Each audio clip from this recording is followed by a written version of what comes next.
السلام عليكم بسم الله الرحمن الرحيم الحمد لله رب العالمين والصلاة والسلام على سيدنا محمد خاتم الرسل النبيين من اتبعه بإحسان يوم الدين. جزاكم الله khairan everyone for joining us today as we discuss 5 skills for a healthier parent-adolescent relationship. I'm pleased to be joined here with my colleague, Dr. Isra Bedr.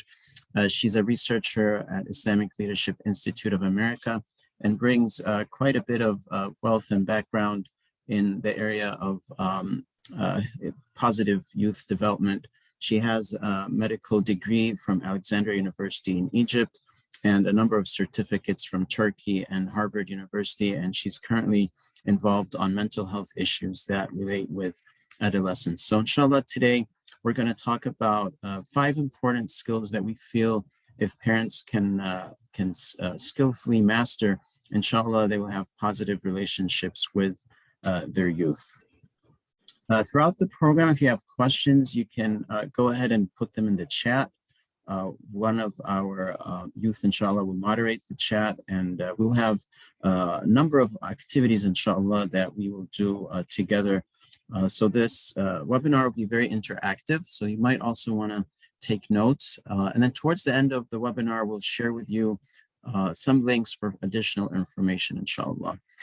What we're going to cover today are these 4 key points: the relationship between a parent and a child and how it's a beautiful gift from Allah subhanahu wa ta'ala, and then the period of adolescence and how that is a critical time of one's life. And then we'll close with some common barriers and challenges that we face in our homes when we're dealing with younger people, and those 5 skills that inshallah we can practice and master to have healthy relationships, inshallah. So with that, I'll turn it over to Dr. Isra to kind of kick us off and talk a little bit about that huge blessing from Allah subhanahu wa ta'ala, that relationship we have with our young people in our homes. Assalamu alaikum, everyone. Thank you, Mr. Ayman, for this introduction.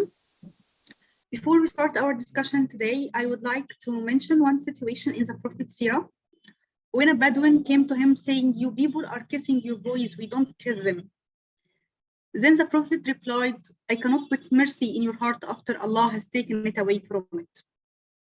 In this situation, we can conclude that showing affection and communicating our love to our children is something that present in Islam. Actually, being kind to our children and adolescents is something that we can follow our Prophet in doing.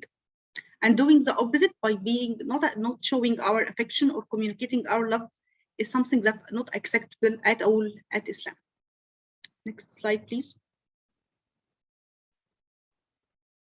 So, before we continue, can you share with us any situations in which we can apply this concept with our children in real life?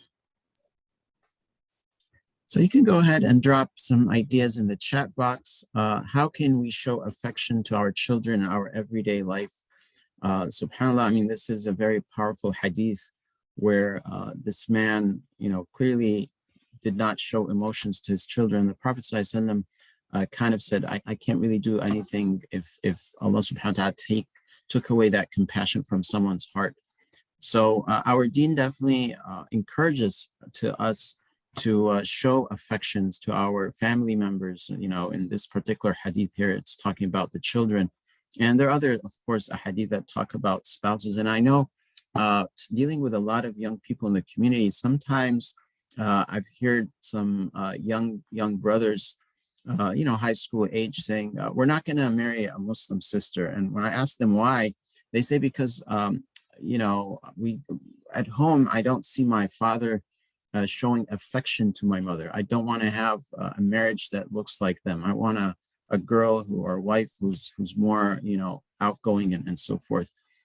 So showing emotions to our loved ones is very important. So if you have ideas, how can we apply that hadith that Sister Isra just shared here with us in our everyday life? And maybe Jannah, if you see anything in the chat, if you want to moderate it, inshallah.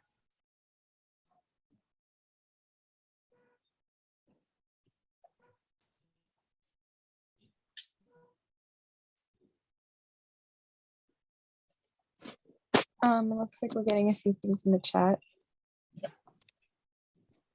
Okay, so hugs, yeah, absolutely. Hugging our children is very important. It gives them that sense of security, and we'll talk more about identity later. But that sense of being appreciated, being loved is so important. And we should hug our children not only when they're young, if they're going to elementary school, but even as they grow up. Sometimes we find that as our teenagers grow up and they start to get into the high school age, some parents stop, hugging their kids or showing affection, and that's not necessarily, needed. So asking about their day, yeah, showing interest in what they're doing, making them their favorite desserts or doing activities together. And I think that will something we'll be talking about. All right, Jazakumullah khairan. So I'll turn it back to you, Dr. Isra, here to take over from here, inshallah. Okay, next slide, please. Okay, thank you for sharing with us this beautiful insights. Adolescence is a period between 10 to 19 years. It's a transition from childhood to adulthood. During this period, the child is having huge dramatic changes in all developmental aspects, in the physical aspect, in the social aspect, in the mental aspect, and in the sexual aspect. These changes make him vulnerable to many risking-taking behaviors.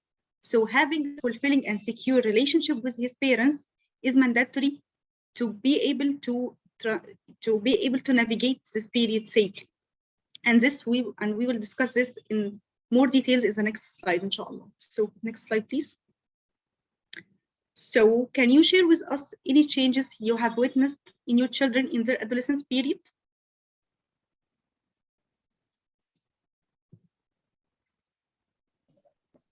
And related to this question, I see a comment here. Someone is saying, giving them hugs if they allow you.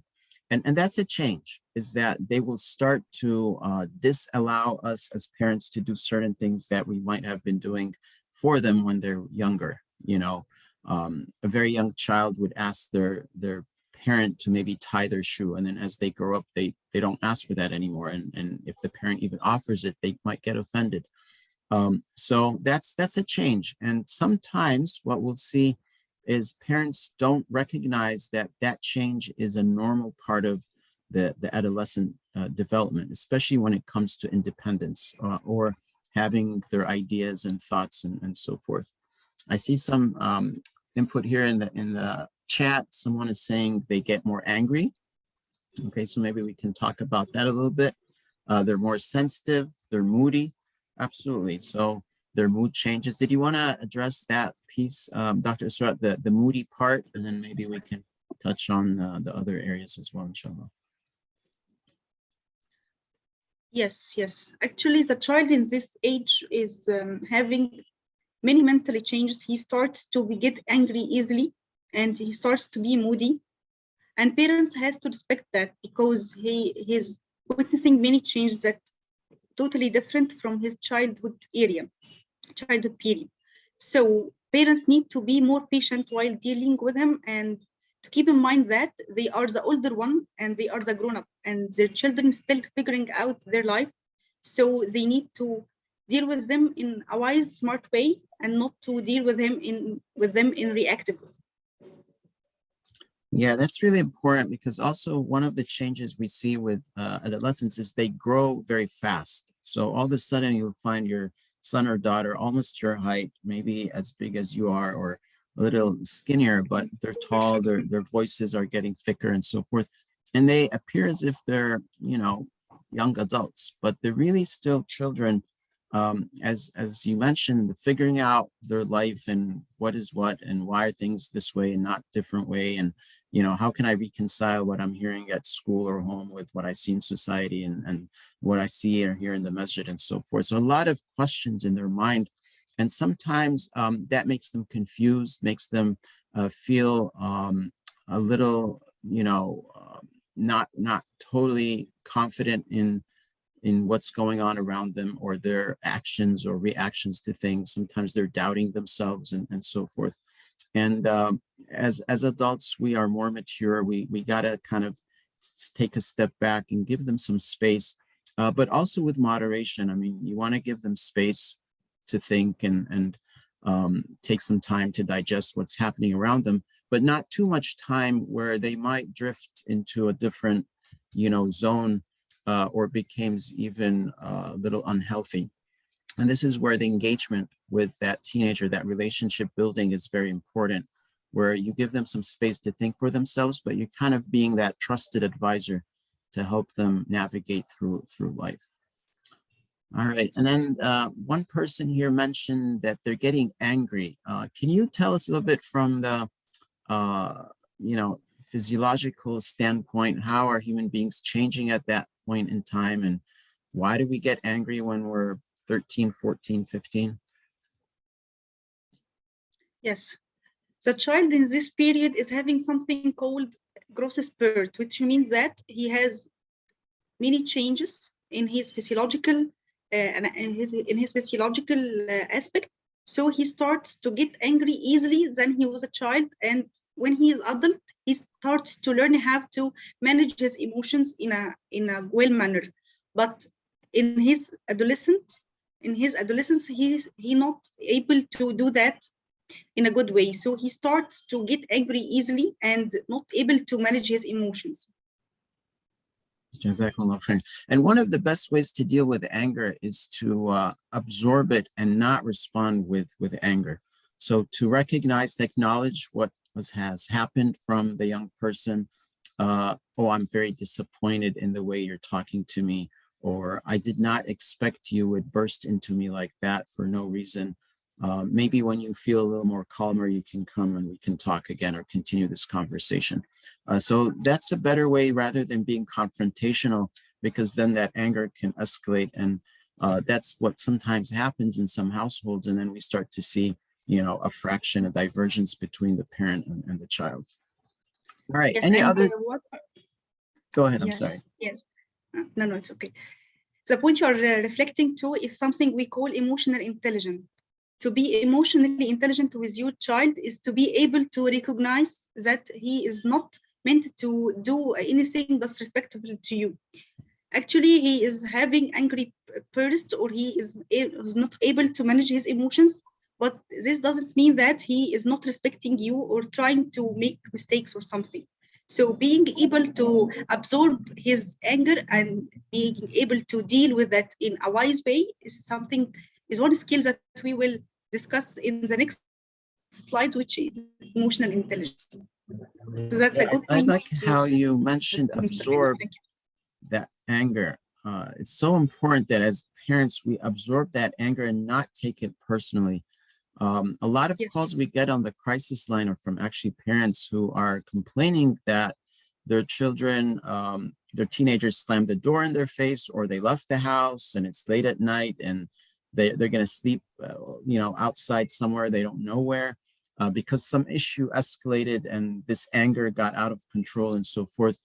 And usually what's going on is that this young person is dealing with something in their life. They have a challenge or a stressful moment. It's at school or something related to a relationship with, a friend or someone from the opposite gender or whatever. And it's just coming out on us because we're the people with them at home. So having that skill is very important. And that takes us to this next point, inshallah. So although the child in this age needs a lot of support and a fulfilling relationship connection with his parents, but actually the opposite occurs in many times. Parents tend to interrupt him all the time while he is talking. They jump with their advice and their views and their opinions instead of listening carefully to what he is saying. They tend to judge his attitudes and his actions. Maybe because of a caring attitude, the parents want their child to be safe, so they want to give him their advice and their views, but actually this makes him reluctant in the future to share anything with them. So this really makes the connection between the parent and the child in a bad way. They are not able to communicate in a well way, and this really makes a big barrier between them. So next slide, please. I want to touch here on a comment that you made, which is this interruptions. And I know some of my daughters tell me that, especially when we're on the dinner table, they're trying to tell me something and then I just jump into a different topic, because me as a parent, I'm also thinking about something else, right? We all have our challenges. But this is where we as parents need to step up a little higher and recognize that we have challenges as parents, but we also, part of our challenges is addressing the challenges of our children and giving them that quality time, that true listening time that they require from us or need for their development.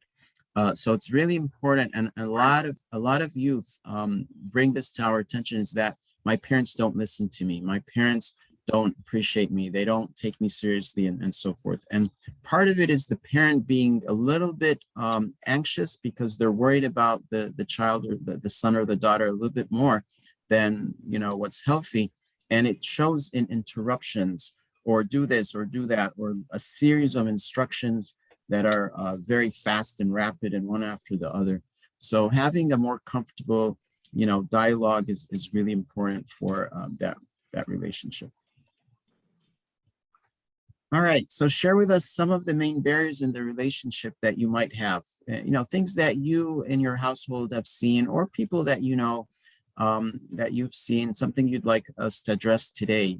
Maybe it is one of those things that were mentioned earlier, or a barrier that you're seeing. My child doesn't share with me, things that happen at school, or whatever it might be. So we'll give you 30 seconds or so, jot some things down, inshallah, in the chat.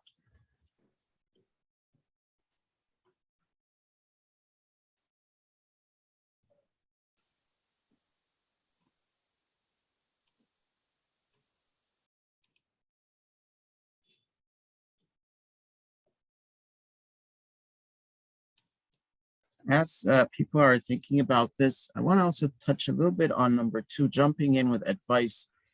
Young people recognize that their parents love them and care about them. But sometimes what happens is we give advice without having the full context. And that makes the young person feel that we're disconnected. Quite often we hear that, oh, the older generation, they don't know much, or they live in a different world, or, they don't understand. We hear this a lot, they don't understand. And part of it is because we don't have the full context. And some of it is on the young person because they don't share everything, right? And that's where we need to be a little bit more intelligent and smart in gathering information and in trying to find out what is going on first before I offer advice. And it's totally okay to wait a few days before we give advice, to monitor things from a distance before we kind of share our thoughts with our young people.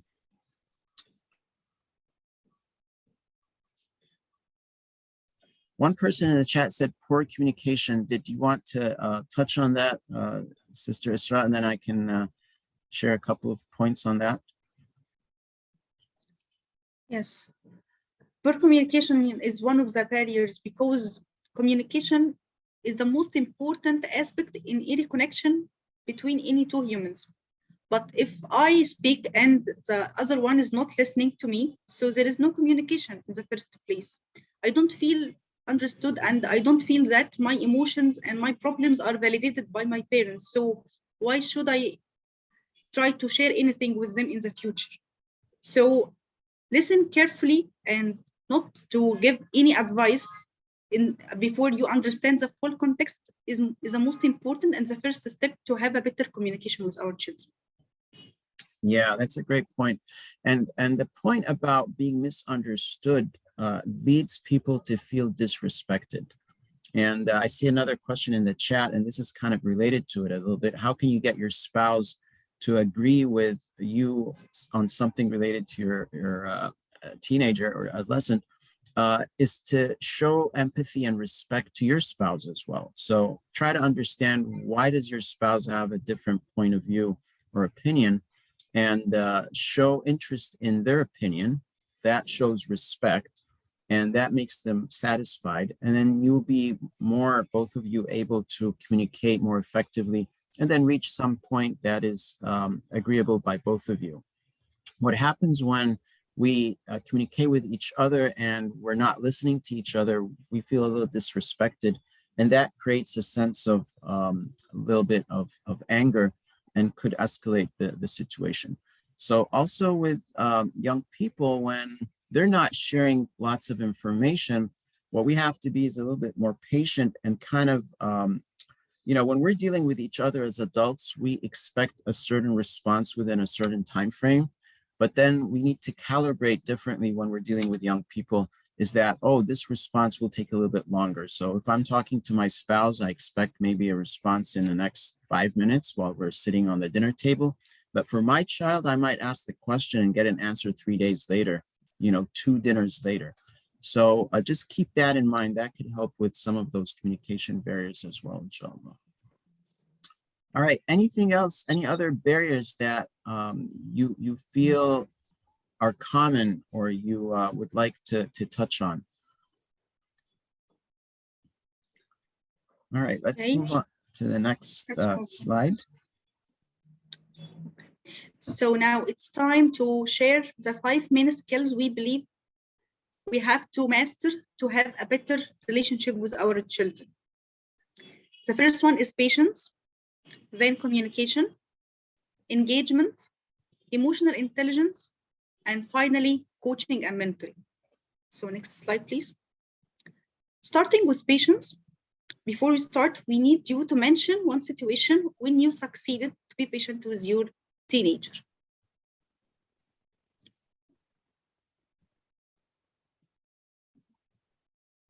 All right, so a situation that was challenging, but you were able to be successful at the end because you were patient with your young person.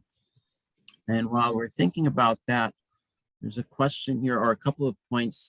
Being messy and lazy, those are kind of barriers. That's interesting. So let's talk about being messy. If being messy is affecting the rest of the family, then that definitely could become a barrier, right? So if our young people are leaving their dishes, all over the place, or they're putting their clothes in different parts of the house or the home, or throwing their shoes wherever, whatever, that could create, of course, discomfort for other people in the family. So how do we deal with something like that? I mean, that barrier, right? And that's a misunderstanding of one's space and how we organize things and how we have a common set of standards on dealing with different things. So it starts, of course, at a younger age to set certain expectations, right? It's all about expectation setting. Of course, when they're children, and we're talking really young children, toddlers, 1 or 2, 3-year-olds, they're walking, they're starting to engage with kids their age, they're starting to play together with other children, throw things at each other. That's when we set expectations, is that, okay, now you've finished playing, put your toys back together, put it in this box. And that's part of that activity. And we'll talk about engagement later, but that's an engagement opportunity where you can engage with your 3-year-old to put the toys back into the box. And now we're training that person, that child, on being organized. So when they grow up a little bit more, we set more expectations, is when you come back from school, put your shoes in this place, and it goes on. But what do we do if we didn't have that opportunity when they were younger to set those expectations? And of course, with some children, it's more difficult than others. Some children are more receptive, some learn quicker, and so on. But what if we didn't do that, or for whatever reason, the child never learned it, and now they're a teenager, they're 14 and 15, and they're messy? How can we get through that barrier? That's where these 5 skills come into picture. And patience, obviously, is one of them. And we'll touch on it, but we want to see what you might have here to share with us, inshallah, about this point. So a situation where you succeeded in being patient, right? And the point here is, the key word is succeeded. What does success really mean to each one of us when it gets in relationship to these situations? For one family, success could be that we just didn't have a fight together today, right? That could be a successful day. For another family, it's like, oh, we went out on a walk and my daughter shared a lot of great things with me about herself, right?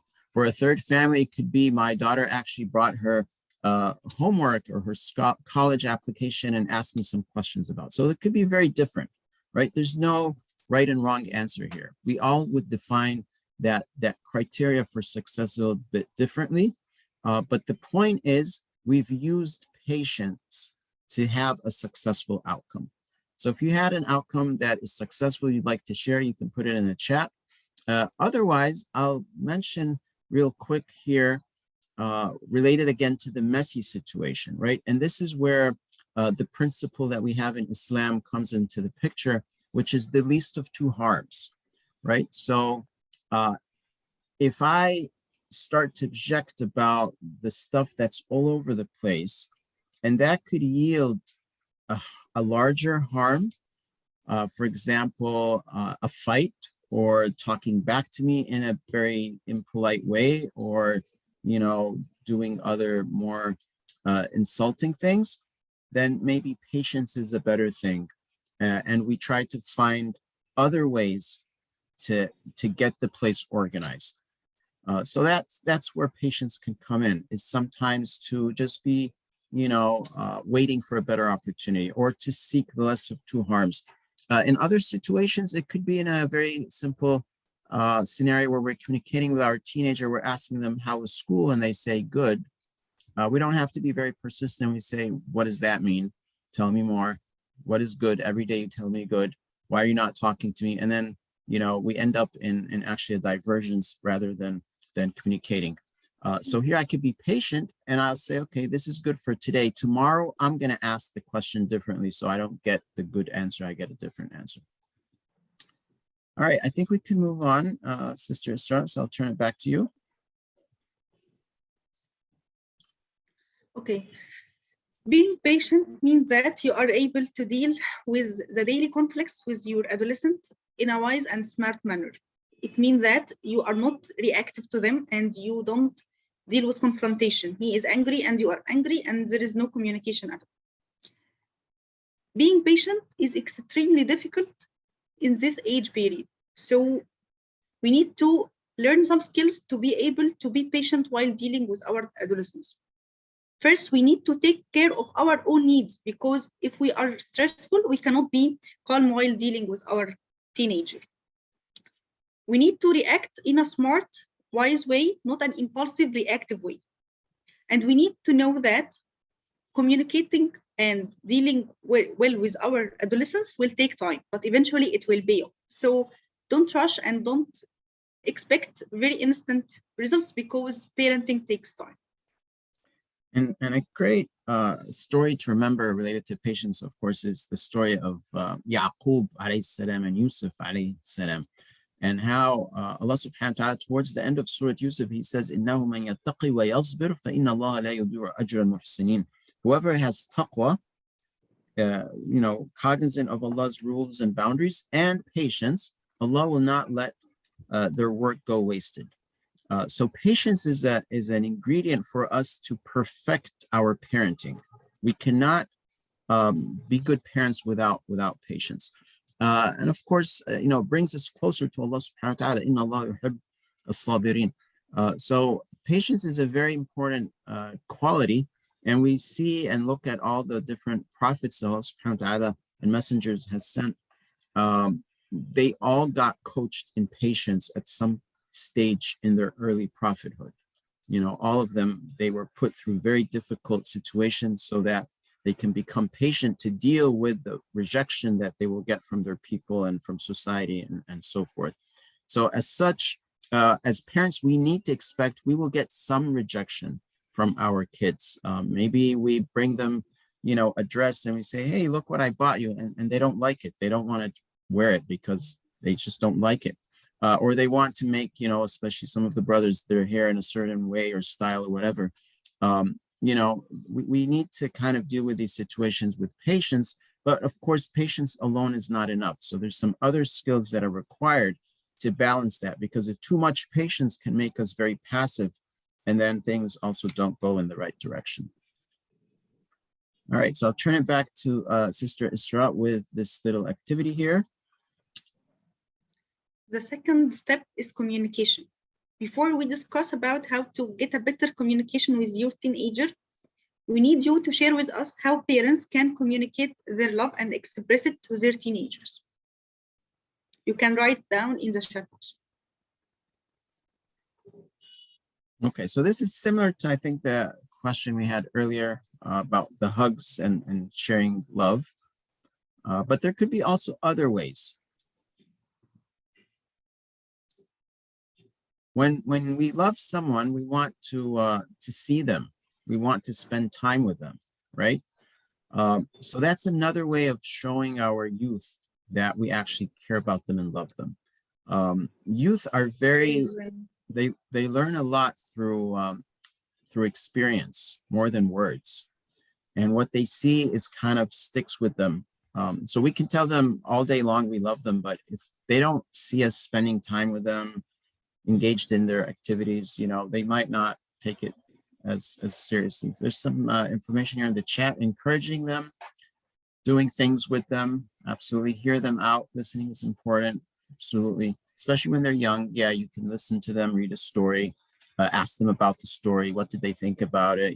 Was this exciting? Was it scary? And get their feedback on it. Encouraging them. Encouraging is very important. Someone put it in the chat earlier. Another barrier is that the teenager might appear lazy. It's not so much that they're lazy as much as they might not have a clear purpose for their day. They just don't know what to do, or they have a lot of anxiety going on. So they get some what we call brain paralysis. They can't think. So they just kind of take it as it goes. So it's not necessarily that they're lazy. And then if we tell them, hey, why are you lazy? Get up and do something. It becomes very insulting to them because they're not lazy. They're just confused. They're very, they're on the edge of being depressed. And like Sister Isra was saying earlier, there's a lot of chemical changes in their bodies, and they're growing all of a sudden, and they're, seeing things for the first time in their lives in a different context. And that causes a lot of stress and confusion for them, and they need some time to think through it. So one tip when it comes to communication, a couple of tips. Let's not use the you word. You are lazy, you are messy, did you do your homework? Instead of saying, did you do your homework? You can say, is your homework done? Instead of saying, are you ready for school tomorrow? We can say something, differently. For example, are your plans for school tomorrow all clear? Stuff like that. So try to avoid the you word as much as possible. And then when there's a confrontation, when they're doing something that is not very favorable to you, you can use the I message. The I message is also mentioned in the Quran a number of times when Ibrahim alayhi salam was talking to his father and his son as well. I message, you say, I feel, right? So you're telling your child how you feel, and that should not offend them, because how you feel is how you feel. No one on the planet can tell you that you feel differently. So I feel offended. I feel insulted. I feel hurt. I feel happy. I feel glad that you shared this with me.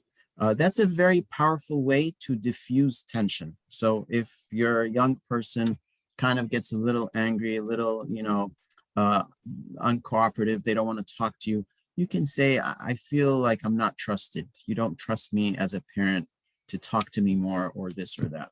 So these are little techniques that you can use it, inshallah, to help diffuse some things that might be going on. Give values to things that are important to them. That's absolutely true. Even if they're things we disagree with from an Islamic context, you first want to acknowledge, right? You don't have to agree, but you just acknowledge their thing, whatever it is that they're going through or they're sharing with you. And then after you acknowledge it, you can give your perspective, your point of view, and whether you like it or not, or agree with it or not. So it's also very important that we don't just be positive all the time. No, we can acknowledge that, oh, I see you got a haircut. Okay, you're acknowledging the fact that they have a haircut. And that might actually bring up some opportunity for a dialogue between you and the child. The child might say, do you like it? Right? And here's where you want to be careful. If you don't like it, you don't want to say no. You say it's interesting. The word interesting doesn't mean yes or no. It just means it's interesting. But I think there's some other haircuts that might be more, you know, cool for you or whatever, and so forth. Acknowledge means to let them know that you've heard them out, right? So I remember a teenager would tell me, I crank up the music so loud in my room so my dad could come and yell at me. What he's basically trying to do is get his dad's attention. That's all. He knows that he's irritating his father, but he's doing it because he wants his father to come talk to him. He wants some attention. So what I mean by acknowledging is to show them that they have your attention. It's to paraphrase a statement that they might have said. So, I'm stressed out. You can, if your son says something like that, life is stressing or school is so difficult, rather than tell them it's not really difficult, you just need to study more. As parents, we think that's encouraging to them, but from their perspective, it's actually not. It's the opposite. So what you want to say is to acknowledge their feeling. Their feeling is that school is difficult. So you say, yeah, I'm sure it's not easy to go through all these classes and do the homework, and I see you guys work a lot, but there must be ways. So now you're acknowledging their feeling, and then you can give them a tip. There must be ways to get over that. We can talk about it, inshallah, whenever you like, right? So you also give them an option to give an opinion, and that's also important when it comes to communication. All right, so I'll turn it back to Sister Isra here for the next piece of communication. Okay, so communicating our unconditional love for our children is the single most important factor that we can give them to help them during their teenage years. You mentioned many beautiful insights, actually. You say that we have to hear them out. We have to give them the opportunity to feel understood, even we don't agree with them, but at least show respect to their views.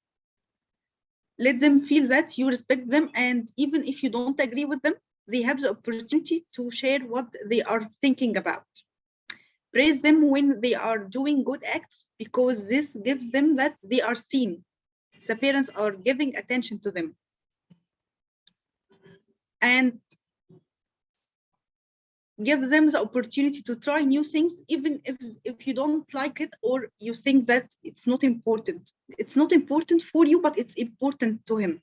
So let him try and keep an eye on him to make sure that he is safe.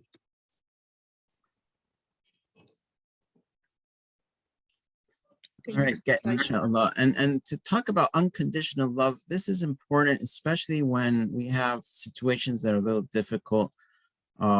Maybe, there's a young person doing drugs, or they have a relationship. I remember a sister called not too long ago, and she complained that her son has a girlfriend and she comes from work and the girl is at home and they're there by themselves.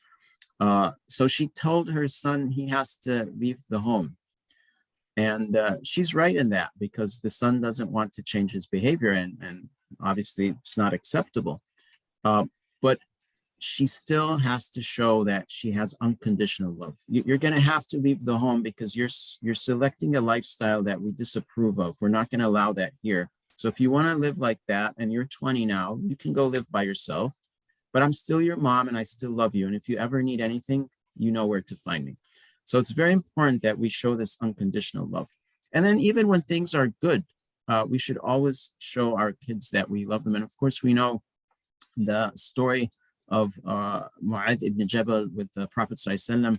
One day they were praying, and after the prayer, the Prophet ﷺ told Mu'adh, Wallahi, inni la uhibbuk. I swear by the one who has my soul that I love you. And he was sitting right in front of Mu'adh ibn Jabal. And he's just a young person in the community, but he wants to show him that passion or emotion. So it's important that we communicate that to our kids, especially when they have difficult moments in their life. All right, so here are some examples that we can spend quality time with our teenagers. So we're focused here on teenagers, but of course it applies to all ages. But what can we possibly do with our 15, 14, 16, 18-year-olds, right? Because a lot of parents think that, oh, my kid now is 9th grade, they're going to high school, there's not really much I can do with them. And that's not very true. So I want to give you guys an opportunity to think about some stuff. Shopping, yeah, absolutely. Especially sisters. The boys don't like so much to go shopping, but absolutely with sisters, the moms can hang out with them, and just go window shopping or buy stuff, do what they like with them. Yeah, so, some brothers like to fix cars, right? If you find your son tinkering with a car in front of the home or somewhere, go and just, hang out with them for 10, 15 minutes. Even if you're not into cars, ask them questions. That's how you show interest in what they're doing. What is this part? What does that do? What happens if, you take this out? Those kinds of things. Take them out to eat. Yeah, they definitely like to eat. So that's a great thing to do. There's a lot of other things, you can go outdoors, you can go on a hike together, a walk together, you can go fishing, and so on. Sometimes we can even play sports with them, just be careful so you don't get injured, and give them attention when you're working on tasks, things like that. So there's a lot we can do even with our teenagers, unlike what some of us think. All right, I'll turn it back to Sister Isra from here, inshallah. Being engaged with your adolescent is very important to have a strong bond with him. And what we mean by quality time, it means that you are giving him your full attention and just you and him, and there is nothing in the background. You are giving him your full attention and be present totally with him. How can you do that? We try to find some shared interest between me and him. We try to find something that we can do together. Maybe it can be a video game that we play together. Maybe it can be a TV show that we watch.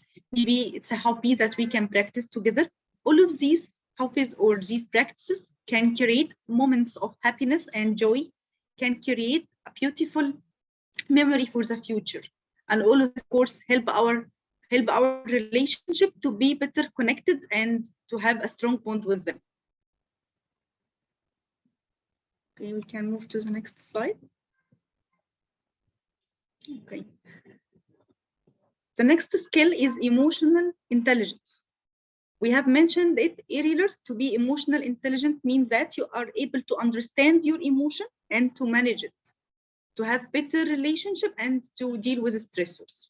So we need you now to share with us how to be emotionally intelligent with your teenager, which is not really easy task actually.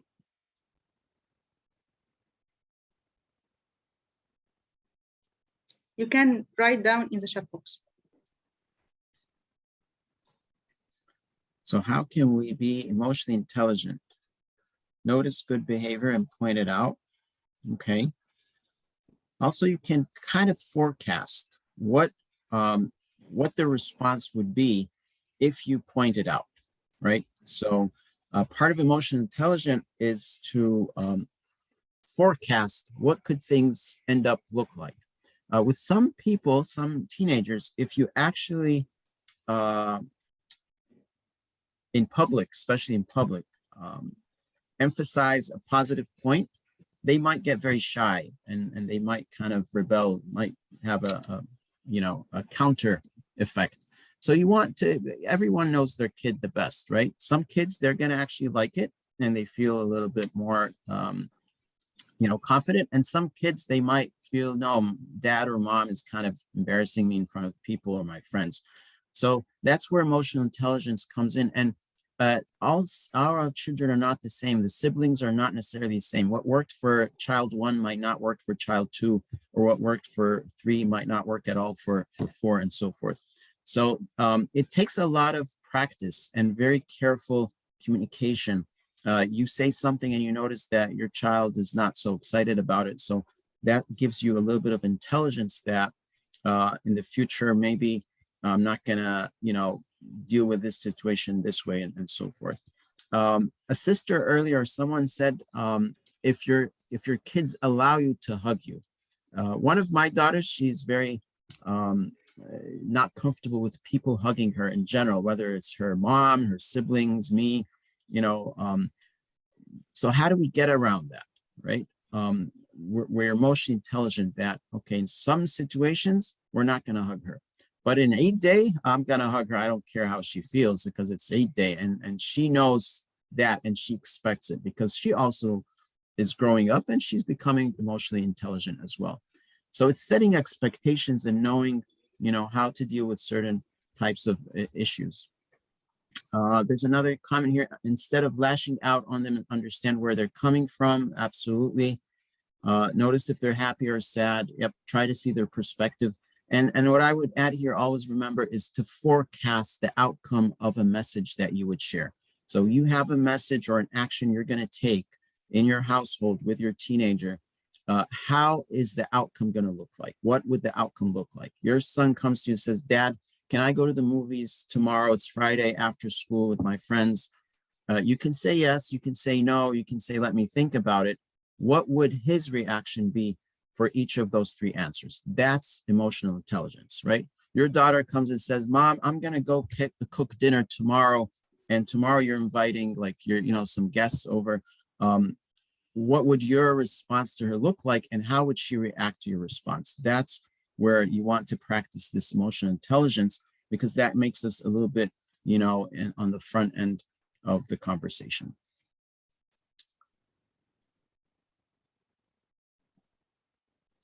So back to you, Isra. So being emotionally intelligent with your teenager is to be able to understand and pick up the cues. You need to know how to pick that he is sad, he is happy, he is worried, he is shy, and be able to manage the emotions in a positive way to overcome the challenges in your communication and to deal with conflicts. And also to be able to keep calm when you are emotionally triggered by the actions of your teenager. Not to deal in a reactive way, because this can make the things worse. So being able to keep calm and stay smart while dealing is one aspect of emotional intelligence. Yeah, speaking about being shy to ask, this is so common amongst teenagers. It could be stuff like they don't know something about prayer, and they're just so shy to ask because what would my father think about me if I'm 15 and I don't know how to do sujood as-sahw, for example? If I, forget something in my prayer, how to do. We might take these things lightly, but for a teenager, these are big deals, right? Or a sister has a question about fasting in Ramadan, or, there's so many things that they could be shy to ask about. So sometimes this is where emotional intelligence kicks in, is, we kind of have a sense there's something not right with the kid. So how do I find out what it is in a way that's, comfortable for them and not bothering them? But at the same time, you have the control over the conversation. It doesn't get out of control. All right, so next one is coaching and mentoring. You want to tell us a little bit about that, Isra? Okay. Coaching and mentoring means that you are helping your child to be a better version of himself. You are trying to guide him during his learning new skills and trying to do new things. He needs your guidance, but in a good way and comfortable way, that he is not offended by you or jumping in everything he's trying. So being able to coach and mentoring him in a good way is an important skill to learn. So can you mention one thing parents can do to be able to monitor their teenager?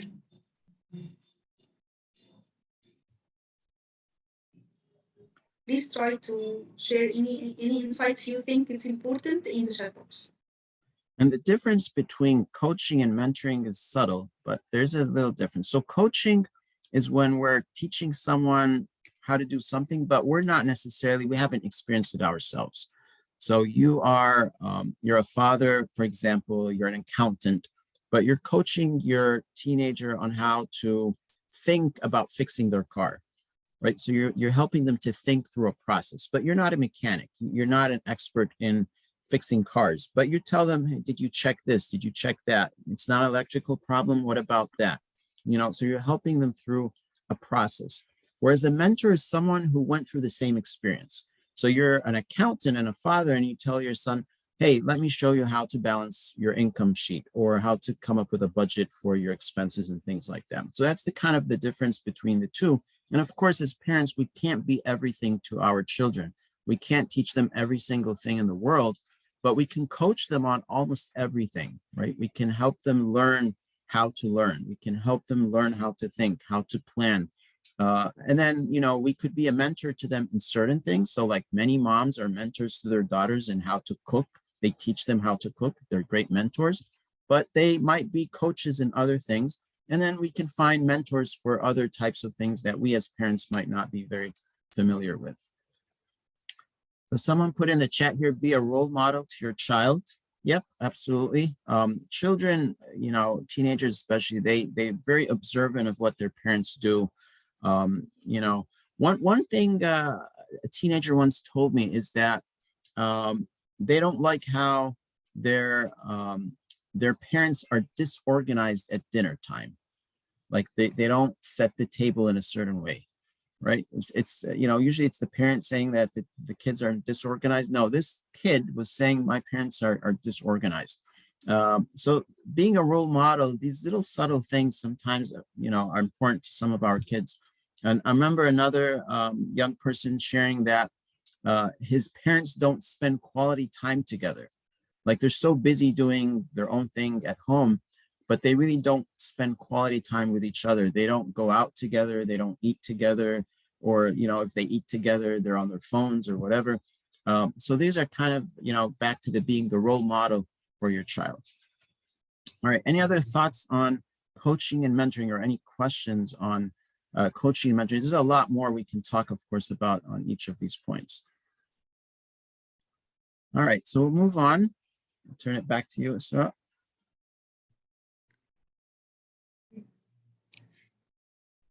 To be able to coach and mentor our children, we need to put rules that are clear and fair so they can feel safe as they trying to learn new things.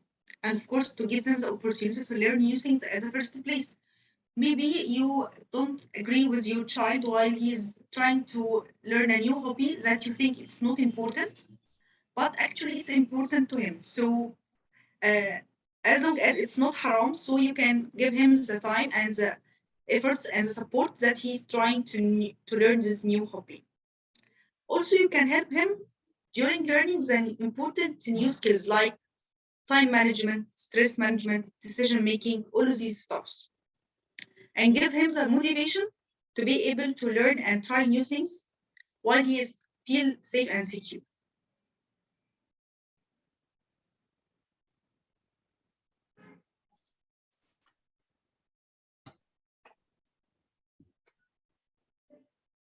I think we have some contribution here. How should we mentor with things like choosing good friends, excessive phone use? We don't want to come across as being critical all the time. I think you mean here is that having an area that you will not agree together on it, so you have to show your disagreements, but without disrespect.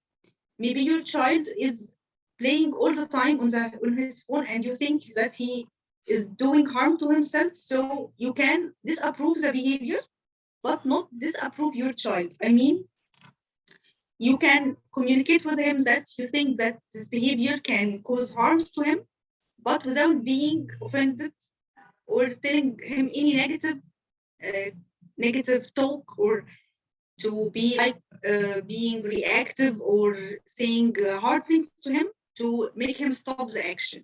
You need to communicate your disapproval, but in a kind and smart way. Yeah, for example, that's a great point. For example, when it comes to friends, rather than telling the child so-and-so, you know, has some bad manners or whatever, you can share a story about yourself and, for example, some of your coworkers. So, you know, people in your life, you can say, oh, you know, I've been dealing with this person for so many years, and I realized today that they're not as sincere as they were, or they actually harmed me, right? And you don't have to mention names, but by sharing a story like that, the teenager would think about, my relationship with that person, are they Is it a genuine relationship, or maybe they're also, not so genuine? So those are some examples where you can mentor, right, the child to have a more healthy relationship with other people. And there are other ways, of course, just because of the sake of time, that could be one way of doing it. As far as phone use, like the comment that was earlier, is being role models ourselves. So we want to be cognizant and cautious of what we're doing, right? We might be sitting on our laptops working all day long, and we might be doing real productive work, but we're not showing by example how to balance the use of technology, right? So in the mind of the young person, they're also using their phone for what they consider to be productive work as well, right? Chatting with their friends. So if we want to communicate something to them, we need to practice it ourselves as well. And it might not be the same thing. It might not be your use of phone, but it could be your use of the laptop. It could be the use of the TV time. It could be how much time I spend talking to adult friends in the community, and so on. So that could be another thing. But you don't want to, of course, come critical across all the time. Is it okay to say you're not allowed to be friends with people who will bring you down? No, I wouldn't say it, you're not allowed, right? I would say it's not wise. And again, this question depends on the age of the child, right? So if the child is 5, that's different than 15. But if they're 15, I won't say allowed or not allowed, because they're 15. They're technically, Islamically, they're an adult. They're required to fast and pray, and they're kind of an adult in the eyes of Allah subhanahu wa ta'ala. So we really can't tell them you're allowed or not allowed. What we should tell them is it's not wise to have friends who would cause harm to you. You're wasting your time, you're wasting your dunya, you're hereafter. So you want to give them tips. You want to come across as a friendly advisor rather than a decision maker for them, and let them make the decisions, knowing that they'll make some mistakes here and there and you will correct them. But the more autonomy you give them, that's controlled and guided, and you're coaching them, the more they can build their personality and have confidence, inshallah. All right, I'll turn it back to you. So I think we're right on time. So let's try to take some key takeaways and then see if there are any other questions, inshallah. So from our discussion, we can conclude that adolescence is a critical period in our children's life. They need a lot of help and continuous support to be able to navigate it safely. Although there are many barriers for to have a good connection with them, but with the right set of skills, we can overcome these barriers and have a fulfilling and secure relationship with our adolescents. So in summary, it requires some investment of effort and time. It's a critical period. It's not, don't think they're going to grow on autopilot. Don't think because they're going to school and attending some programs at the masjid, then they're fine. I can, not pay too much attention to them. As a matter of fact, that's probably one of the most important stages in their life that you want to pay attention. So it's going to require some patience. It's going to require that we invest in ourselves as parents to learn how to raise a teenager. There are some workshops out there for new parents, how to change a baby's diaper, and how to nurse and feed a baby, an infant, and so forth. But really, there aren't any classes or schools on preparing parents to deal with teenagers, with young adults, people who look like them, but they're less mature. And it does require a little bit of investment. So before we close here, there's a QR code. I think that's for the paper. Is that right, Isra? That's for the paper, to be able to write the full paper. Okay, you can scan that and can download more information. There's a PDF. You can download more details on what we talked about. We also offer what's called the work personality assessment. This is really helpful for young adults, ages 15 and above. It helps them understand a little bit more about themselves, how they like to work, and their team dynamics and their interests, motivations, and things like that. And it's of course helpful for the parent as well, because then the parent would understand their kid better and know how to coach them better. We use it actually with all of our interns when they join our program. So you want to put some sort of a program for yourself and your spouse your teenager doesn't need to know about this. This is between the two of you guys to coach each other and to coach your youth at home to build these healthy skills and healthy relationships. So whatever you found interesting today, share it with your spouse. Make sure that question that was earlier there was a very good one. How do I make sure my spouse is on the same page with me? So some information there. We'll also send you the link in an email if you couldn't scan the QR code. Don't worry too much. This number here is accessible between 6 a.m. and 11 p.m. Eastern. If you got questions, you can always text it or call it. It's the Youth Crisis Line, but we get a lot of questions from parents and grandparents, sometimes even school teachers. You can also follow us on Instagram, and our email addresses are there as well if you'd like to send us any private messages, inshallah. So in conclusion, before we close, I'm going to pause here for a minute, see if anyone has any questions that you wanted to ask. If you want to unmute yourself, I'm going to go ahead and also pause the recording, inshallah.